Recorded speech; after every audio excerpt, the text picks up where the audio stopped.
wabarakatuh. Alhamdulillahilladzi anzalal Qur'an fi lailatul qadr hudan linnasi wa bayyinatin minal huda wal furqan. Wassalatu wassalam ala sayyidina Rasulillah Muhammad bin Abdullah wa ala alihi wa sahbihi wa man wala. Subhanaka la ilma lana illa ma 'allamtana innaka antal alimul hakim.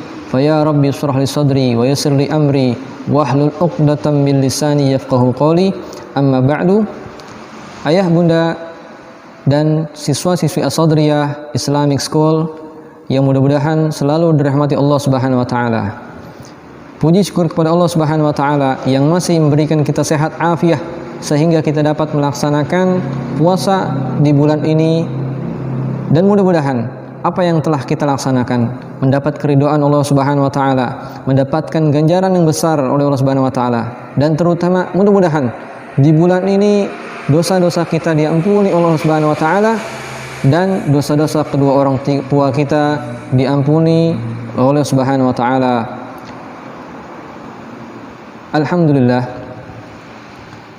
kita sudah mencapai di 10 hari kedua di bulan Ramadan, di mana di pertengahan bulan Ramadan ini terjadi peristiwa yang sangat agung, peristiwa yang sangat mulia. Apa itu? Peristiwa turunnya Al-Qur'anul Karim. Allah Subhanahu wa taala berfirman di dalam surat Asy-Syu'ara, "Wa innahu latanzilu rabbil alamin. Nazala bihi ruhul amin ala qalbika litakuna minal mundirin bilisanin arabiyyin mubin." Dan sesungguhnya Al-Quran ini benar-benar diturunkan oleh Tuhan semesta alam.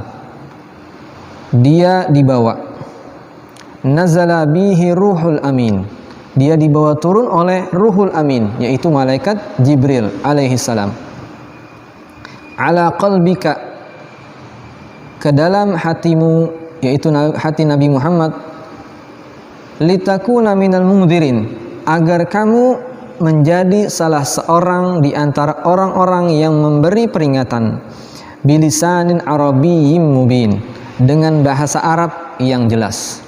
Maka disebutkan makna dan proses turunnya Al-Quran secara literasi.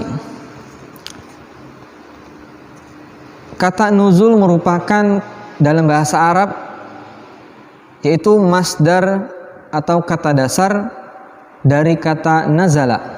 Nazala yanzilu nuzulan. Secara etimologis memiliki dua arti. Yang pertama, singgah atau menempati. Arti yang kedua, turun atau berjalan. Akan tetapi pakar ulama Al-Quran ini memaknai kata nuzul secara majazi atau konotatif, yaitu yang berarti al-i'lam, pemberitahuan. Jadi nuzulul Quran berarti bahwa Allah Subhanahu wa taala memberitahukan Al-Quran kepada Nabi Muhammad SAW, sebagaimana yang dikatakan di dalam kitab Manahil Al-Irfan fi Ulumil Quran. Para ulama sepakat bahwa nuzulul Quran, turunnya Al-Quran, terbagi menjadi 3 tahap. Tahap yang pertama yaitu turunnya Al-Quran dari Allah Subhanahu wa taala ke Lauhul Mahfuz, sebagaimana firman Allah Subhanahu wa taala di dalam surat Al-Buruj, "Bal huwa Qur'anun Majid fi lauhim mahfuz." Bahkan mereka dustakan itu Al-Quran yang mulia, yang tersimpan fi lauhim mahfuz, yang tersimpan di Lauhul Mahfuz. Lalu proses yang kedua, turunnya Al-Quran dari Lauhul Mahfuz ke Baitul Izzah fi sama'id dunya. Dari Lauhul Mahfuz turun ke langit dunia, sebagaimana Allah berfirman di dalam surat Al-Qadr, "Inna anzalnahu fi lailatul qadr." Sesungguhnya kami telah menurunkan Al-Qur'an pada Lailatul Qadar. Dan ada ayat lainnya di dalam surat Ad-Dukhan, "Inna anzalnahu fi lailatin mubarakatin inna kunna mundirin." Sesungguhnya kami menurunkan Al-Qur'an pada suatu malam yang diberkahi. Dan juga ada ayat yang ketiga yang menjelaskan bahwa Al-Qur'an turun dari Lauhul Mahfuz ke langit dunia. Di dalam surat Al-Baqarah ayat 185, "Syahrul Ramadan alladzi unzila fihi al-Qur'an hudal linnasi wa bayyinatin minal huda wal furqan." Bulan Ramadan yang Allah turunkan di dalamnya sebagai petunjuk, hudal linnasi wa bayyinatin minal huda, sebagai petunjuk bagi manusia dan penjelas-penjelas mengenai petunjuk itu, wal furqan, dan menjadi pembeda antara hak dan batil. Berikutnya kita masuk ke tahap yang ketiga.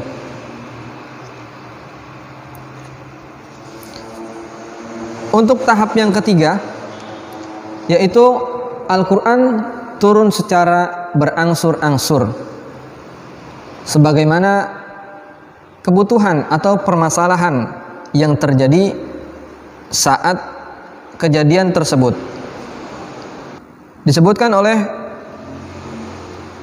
Imam Ibnu Abbas bahwa Al-Quran itu turun kepada Nabi Muhammad SAW melalui tahap demi tahap, tidak turun secara sekaligus. Pada tahap pertama, Al-Quran turun dari Allah Subhanahu wa Ta'ala ke Lauhul Mahfuz.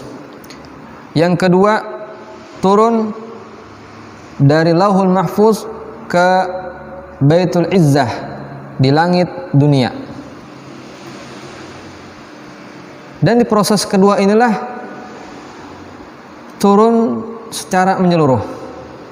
Dan yang ketiga, turun kepada Nabi Muhammad sallallahu alaihi wasallam secara bertahap selama kurang lebih 23 tahun. Jadi di proses terakhir, proses ketiga ini, turunnya Al-Quran secara berangsur-angsur sesuai kebutuhan atau masalah yang terjadi pada saat itu. Hikmah dari turunnya Al-Quran kepada Nabi secara bertahap, yaitu bukan hanya secara kebetulan, akan tetapi para ulama menyingkap hikmah di balik penurunan Al-Quran secara berangsur-angsur, yaitu yang pertama, untuk meneguhkan hati Rasulullah SAW, sehingga Rasulullah menjadi selalu ingat ketika terjadi sesuatu turun ayat, ketika terjadi masalah turun ayat. Jadi seakan-akan selalu untuk mengingatkan Rasulullah SAW. Yang kedua, Al-Quran turun secara berangsur-angsur kepada Nabi Muhammad, yaitu untuk lebih mudah dimengerti dan diamalkan oleh pengikut-pengikut Rasulullah SAW. Jadi setiap ayat yang turun mereka amalkan, mereka resapi maknanya, mereka tadabburi. Dan yang ketiga, di antara ayat-ayat itu ada yang merupakan jawaban atau penjelasan dari suatu pernyataan atau masalah yang diajukan kepada Nabi Muhammad SAW sesuai dengan keperluannya. Yang keempat, yaitu menjadi suatu hukum Allah yang terkandung di dalamnya untuk mudah diterapkan secara bertahap. Yang kelima, yaitu hikmah turun secara berangsur. Yang kelima adalah memudahkan untuk dihafal. Maka banyak para sahabat Rasulullah SAW yang mereka menjadi penghafal Al-Quran. Karena apa? Ayat ini turun secara berangsur-angsur. Inilah sekelumit secara singkat proses turunnya Al-Quran. Maka dari itu, apa yang kita ambil? Hikmah dari diturunkannya Al-Quran. Bahwa Rasulullah SAW disebutkan di dalam Sahih Bukhari di hadis kelima, diceritakan bahwa ketika di bulan Ramadan Rasulullah SAW lebih sering belajar Al-Quran kepada malaikat Jibril. Maka hendaklah di bulan Ramadan ini mari kita giatkan membaca Al-Quran. Bukan hanya membaca Al-Quran, bukan hanya kita berlomba-lomba untuk menghatamkan Al-Quran, akan tetapi kita resapi maknanya, kita resapi, mentadaburi artinya sebisa mungkin. Jika terdapat kalimat-kalimat yang sulit untuk kita cerna, kita tanyakan kepada mereka, para ahlinya, ya. Sebagaimana yang Allah sebutkan, Allah berfirman di dalam surat Shad ayat 29, Kitabun anzalnahu ilaika mubarakun liyadabbaru ayatihi waliyatadzakkara ulul albab. Kitab ini, Al-Quran ini adalah sebuah kitab yang kami turunkan kepadamu penuh dengan berkah. Liyadabbaru ayatihi, supaya mereka memperhatikan ayat-ayatnya, waliyatadzakkara ulul albab, dan supaya mendapat pelajaran bagi orang-orang yang mempunyai pikiran. Jadi Al-Quran ini adalah sebuah kitab yang membawa keberkahan untuk kehidupan dunia dan akhirat. Maka dari itu, jangan sampai Al-Quran ini kita lalaikan. Al-Quran ini kita telantarkan di rumah. Mari kita hidupkan rumah kita dengan pembacaan Al-Quran. Dan bukan hanya kita baca, akan tetapi kita baca artinya, kita renungi artinya. Semoga dengan kita berharap kepada Allah Subhanahu wa taala dengan kita membaca Al-Qur'an dan juga artinya, mudah-mudahan hati kita diberi cahaya dari berkahnya membaca Al-Qur'an dengan kita merenungi Al-Qur'an. Di mana Allah Subhanahu wa taala berfirman di dalam surat Al-Anfal ayat 2, Innamal mu'minuna alladzina idza dzukirallahu wajilat qulubuhum wa idza tuliyat alaihim ayatuhu zadathum imana wa ala rabbihim yatawakkalun. Sesungguhnya innamal mu'minuna, sesungguhnya orang-orang beriman, alladzina idza dzukirallah, apabila mereka disebut nama Allah di depan mereka, bergetarlah hati mereka. Wa idza tuliyat alaihim ayatuhu, dan apabila dibacakan ayat-ayat Al-Qur'an, zadathum imana, maka bertambahlah iman mereka, maka semakin kuatlah mereka dengan mereka mendengarkan Al-Qur'an. Wa ala rabbihim yatawakkalun, dengan bertambahnya iman mereka menjadi orang-orang yang bertawakal, yang berserah diri kepada Allah Subhanahu wa taala. Karena apa? Karena iman mereka bertambah ketika mereka mendengarkan nama Allah, mendengarkan ayat-ayat Al-Qur'an. Maka hikmah yang kita ambil dari peristiwa turunnya Al-Qur'an, hendaklah kita hidupkan Al-Quran ini di rumah-rumah kita. Ajarkan anak-anak kita untuk membaca Al-Quran. Jangan sampai mereka ketika sudah menginjak SMP atau SMA, bahkan kuliah, mereka belum bisa membaca Al-Quran. Pelajari Al-Quran, renungilah ayat-ayatnya. Kita berdoa kepada Allah Subhanahu wa Ta'ala, ya Rabb, semoga kita selalu diberikan kemudahan untuk membaca Al-Quran, diberi kemudahan untuk merenungi Al-Quran, di mana di doa sesudah membaca Al-Quran, warzuqna tilawatahu, ya Allah, berilah kami rezeki, anugerahkan kami sehingga kami mudah untuk membaca Al-Quran. Jadi rezeki itu bukan terbatas harta, uang, akan tetapi membaca Al-Quran pun adalah rezeki yang Allah berikan kepada kita. Kita berdoa kepada Allah Subhanahu wa Ta'ala, ya Allah, ya Rabbi, mudah-mudahan anak-anak kami dijadikan anak-anak yang selalu membaca Al-Quran. Mereka cinta Al-Quran, mereka tidak melalaikan Al-Quran. Begitu pula kita, mudah-mudahan diberi kemudahan. Ya Allah, ya Rabbana, ya Karim, kami berdoa di bulan ini, ya Allah, mudah-mudahan dosa-dosa kami diampuni, ya Rabb.